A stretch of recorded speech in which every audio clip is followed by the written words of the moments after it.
about it, but there are delays. There is no the opposition is not well coordinated. I think Milton Albright went there to tell them, look, regardless of what are the differences among yourselves, the goal is that to take over the government in Khartoum. So that's one event that happened, and it was a big event for the Foreign Secretary of the United States to meet the opposition, an exiled opposition of Sudan. I think that was the first time such an event happened. The second thing, I don't know when they start giving the 20 million, non-lethal weapons to the frontline countries, and the frontline countries now are Uganda, Eritrea, Ethiopia. Those are having problems with the Sudan. And what is not mentioned in public is that actually these governments, I think, are given the green light to help the SPLA primarily, or the Sudanese opposition in general. Our people, the Southern Sudanese, they say, well, we're not getting anything from the United States because this aid was channeled to the other countries, but we know that, they are benefiting from it somehow. So we are receiving some aid from the American government. I don't think the opposition would not be happy to hear me that we are receiving aid. They want to still play, we are really poor here and we don't.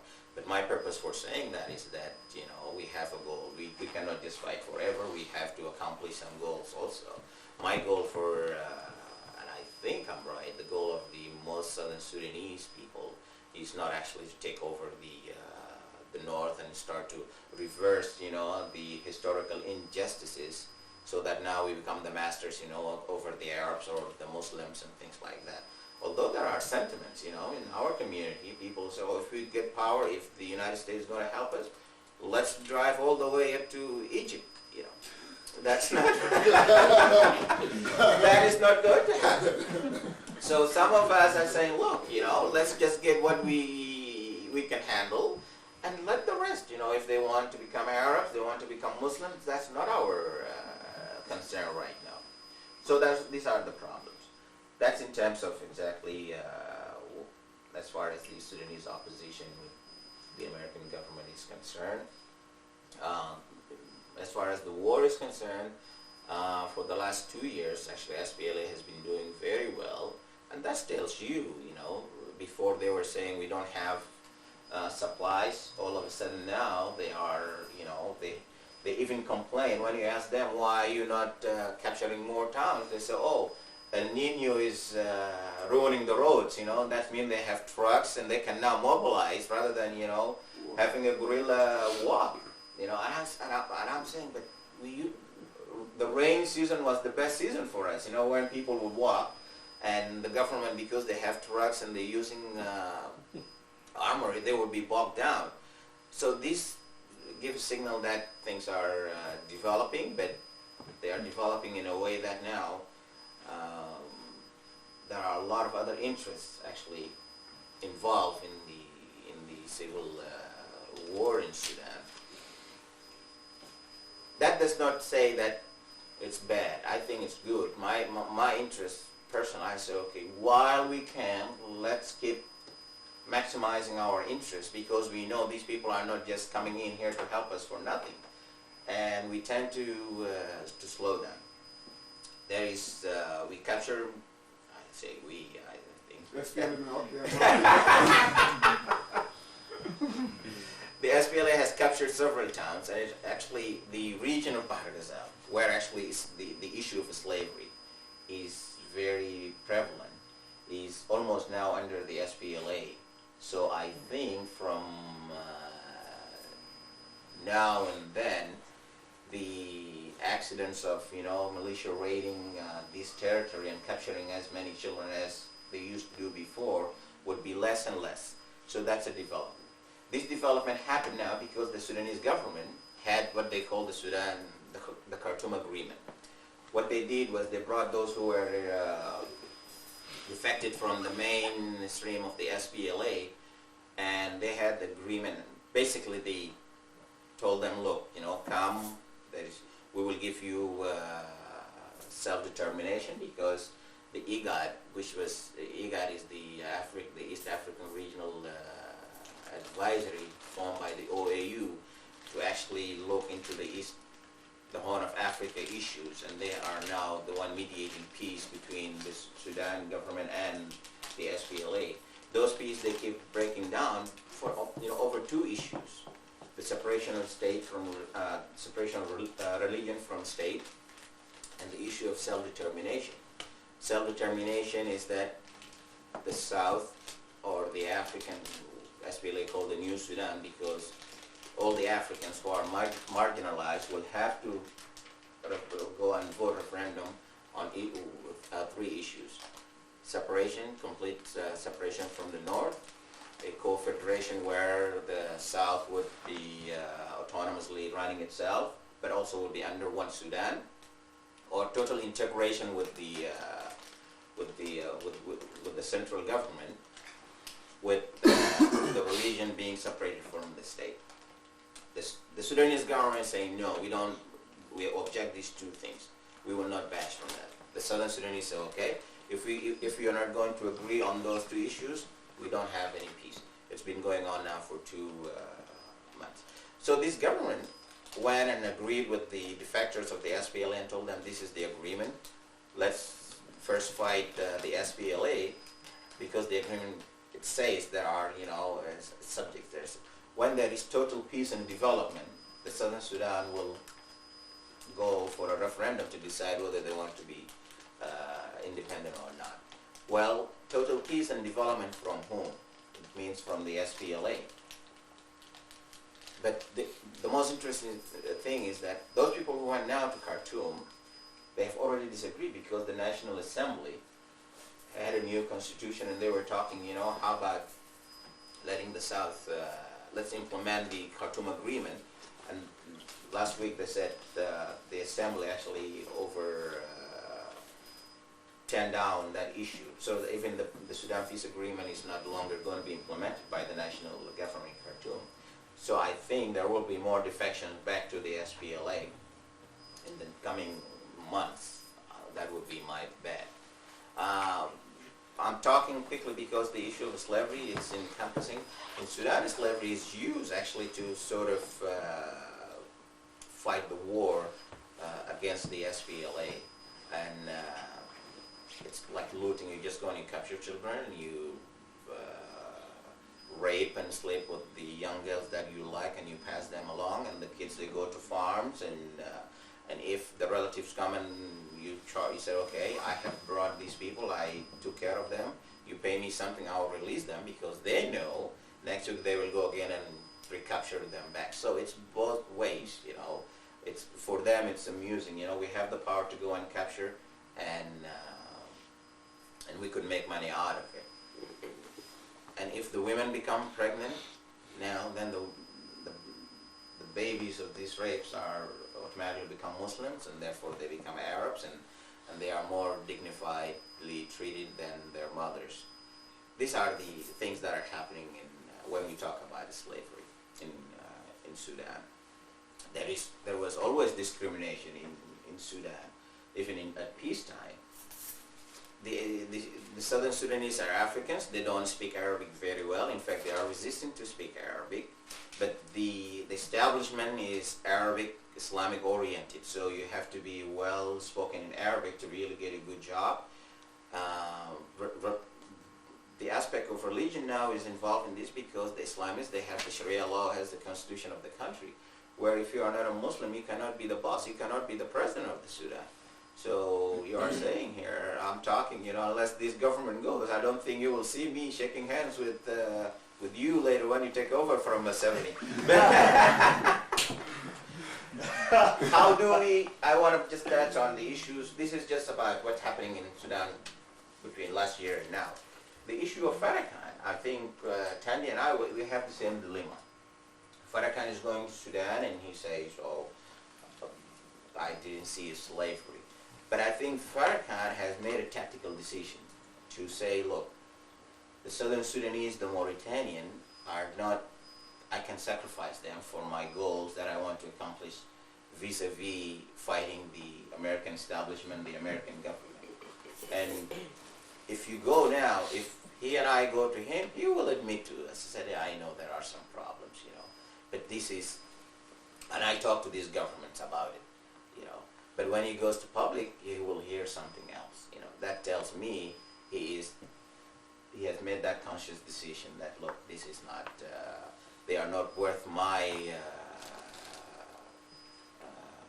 making, you know, my allies angry in the Middle East, because after all, the Middle East is where he gets the most public attention, the most money, the most reception, and it keeps him in the international limelight. Why would he do that? In order, you know, because he thinks the issues, his own constituency is far more better than our constituency. Jesse Jackson is the same thing, but I still think we should not really go against them in a way that will embarrass them. I think it's a fight that we could still work with them and trying to tell them, look, by you speaking out for us, I don't think you're going to undermine your fight against the American government. That's what I would say. Any questions? Yeah, I have just clarifications. I'm not sure that there is. I think the minister of I don't know which. I'm not sure, but there is a Masihi, a Christian, in the ministry of the current government. Is that correct? So they're trying to change. There is a priest. There is a priest. I mean, a reverend. No, who's in the government right now? Yes. Yes, that's So what I'm saying. the new laws, before they said nobody can be in the government unless if you're completely. There is a Christian. There is a Christian who is the state minister of foreign affairs. Yeah, that's. And then there is a Christian who is the second vice president. But they are not the boss. They are like the number 2 people in the ministry. Yeah, but my question is before, they used to have only you have to be a Muslim, otherwise you cannot have leadership. No. But it's still, I mean, they're not leaders. You see, they will never be the foreign minister of Sudan. You will never see a Christian going to the Islamic conference because he's representing his country, not because of his religion. You will never see a Christian, for example, or a non-Muslim to become the number 2, the vice president of the president. So that in case, a clear example. Recently, the vice president who is going, a Muslim, who was the vice president for Bashir, he died in a plane crash. And there was the number 3, you know, vice president who could have, you know, gone to be the number 2 after Bashir. They kept him in his place. They appointed another Muslim to replace the dead Muslim. This is how things work in Sudan. You've got about 2 minutes. I have just a brief question. It appeared to everyone that the South, in league with the other oppositions to the system in the Sudan, could now defeat militarily, could win the battle and change the event there. Why aren't they doing that? Because I think the opposition is afraid of the future. This government now tends to keep them together, you see. If this government goes and they go in, you see the Northern Sudanese parties, their interest is to keep Sudan one. Brother John Garang speaks, so I want the whole Sudan, you see. But he wants the whole Sudan based on his own ideas, not the same one Sudan these Northern Sudanese want. The grassroots in Southern Sudan who are fighting the war, actually, they don't agree with either Northern Sudanese or with Garang himself, you see. But these people are not in the decision-making positions. So there is a slowdown of the war, definitely. They can win it in less than 4 months if they really consistently go about it. They might not drive the tanks in Khartoum, but they will weaken it to the point that there will be a coup in Khartoum in 3 or 4 months. But what's going to happen afterwards? See, that's the problem. If already now the Northern Sudanese are beginning to have their convention and they come up with they're trying to push John Garang, they're trying to manipulate him into agreeing into a government in exile, a national unity government in exile, where Garang now will not have a room to say, oh no, you know, the Southern Sudanese wishes are not met by this new government, therefore I'm not going into it. They want to resolve this issue before they even go to Khartoum. Garang doesn't want to be tied into this kind of a situation. So this is where things are. I don't think it's not that the Sudanese government is at its weakest point ever. Yeah. So the problem is in the opposition, actually. Yeah, what's the opinion of private Please. As usual. always. What's the Communist Party in Khartoum? What's their position about the North-South issue? What do they think about the current situation in Sudan? Well, they are part of the Part of opposition. They are in exile also. But of course, the communists, they are. They call them communists. Yeah. They did not change their name. But you see, the issue in Northern Sudan, and this is also where we have similarities, regardless of political differences, when it comes to Islam, Arab, Southern Sudan, all these Northern Sudanese, they agree on exactly what should be happening in Southern Sudan. They agree. Oh yeah. That difference is only in policy, but when it comes to South, they all agree that South should not be independent. I will give you just one example before. In 1987, SPLA was strong enough actually during Mengistu. They went up north and they captured a small town, deep, northeast of the country. The Communist Party, they are the one mobilizing, the Northern Sudanese to go and fight against the SPLA. And at that time, SPLA was actually looked at as if it was a communist movement. So that tells you how they think about it. We're there. And moving to Southern Africa with Jose and Sister Mozambique. Okay. If I may start with Mozambique, which happens to be a colony of South Africa. The colonial master will talk. Two pieces of good news. The regions, since we met last year. Peace is still in place in Mozambique. Well, actually, three pieces of good news. Peace is still in place, and Graça Machel is still dating Mandela.